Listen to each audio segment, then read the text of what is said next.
Hi, I'm Nicky Caden. I'm a BHS senior coach. This is Deborah. She's a Para 2 rider. She has fused down her left-hand side. Her femur on the left, is that right, is attached to the pelvis. Yes. So it's completely solid. It's also fused at her lumbar spine. Okay, and she has a scoliosis of the back, and it's slightly twisted to the left. So her horses tend to battle a lot with her balance and the balance issues. And so what she wants to try to do is improve her position in the saddle a little bit to help the horse when she's doing her dressage riding. So by using the Franklyn method, we can improve her movement, we can boost her strength by using imagery. Okay, so by putting the balls in various places to give her a sensation or a different sensation to release muscles through massage and things like that, it actually improves the way she sits and the softness with how she sits in the saddle. When I started with Deborah, very much so because she was so tight down that right hand side, she's literally braced onto the side of the horse. And as she's braced onto the side of the horse, this leg has started to come out here and isn't in contact with the horse at all and has made her quite unstable. We're finding that actually when we turn on the machine and make him walk, she's very much sat on her left seat bone, which the very first time we did it, it was remarkably to the left, wasn't it? We've managed through using the Franklyn balls, this will be her second session, yeah? It has helped to improve, get her more central. This leg is stabilised a little bit more, and actually the lower leg on the right-hand side has started to stabilise too, hasn't it?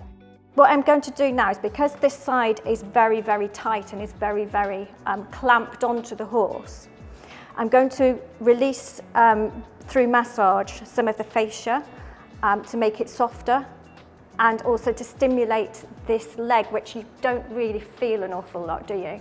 To try to release some of the muscle at the top. Now, it's quite painful for Deborah up here, okay? So, but we found that by using the balls down the bottom here, it is having an effect through her knee and up through her thigh. And she's finding that she is getting some sort of tingly feeling, is it? Tingly, yeah? And she's finding that that is helping to relax, and her brain is going, oh yeah, I have got a leg there.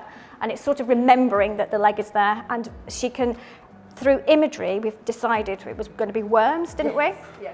So in her mind, she's thinking, when I'm doing this, the feeling that she's getting up her leg is sort of a feeling of worms crawling up, which is a bit weird, but it helps her in her mind. So when I'm not here doing this and she's riding her horse at home, she can recall in her memory the fact that she's got to get the feeling of those worms crawling up her leg.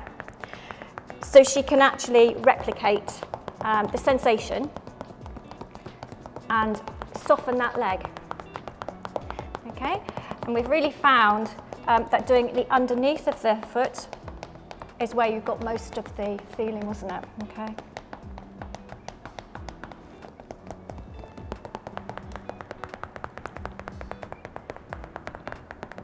Okay, so how's that feel? That's good. Yeah, that's good. Okay. So where have you felt a change? Again, it's been coming up through my foot and then strangely coming up here and then into my lower back. Into your lower back. So Okay. it's really helping to soften here. That's good, that's good. So what we're going to do now is I'm going to turn the horse on and let's see how you feel with that. Right, you ready? Okay, and just remember again what I said about thinking about kneeling through the transition so that you're not bracing against the saddle as you go in, okay? Okay, we're still getting that right leg on a little bit at the moment, yeah? Yeah. So I'm just going to, while you're moving, let's just see if we can relax it a little bit. I can feel that. Can you feel it? Yeah, I can really feel that. How's that? Is it hurting or is it fine? No, It's nice, yeah? It's good. Okay, so you can see I've just had to do it a little bit more while the horse is going, and we're actually getting, the line isn't as wiggly now. There we go. Okay, so as an instructor, using the simulators with the Franklyn bulls is really beneficial because I can be right up close with the rider all of the time. And the horse is in a constant speed, it's in a constant rhythm, which again helps people to balance, be able to have the time to simulate their movements and what is happening to them. And then we can go on to a real horse and you'll find it easier to put everything that you've felt into practice.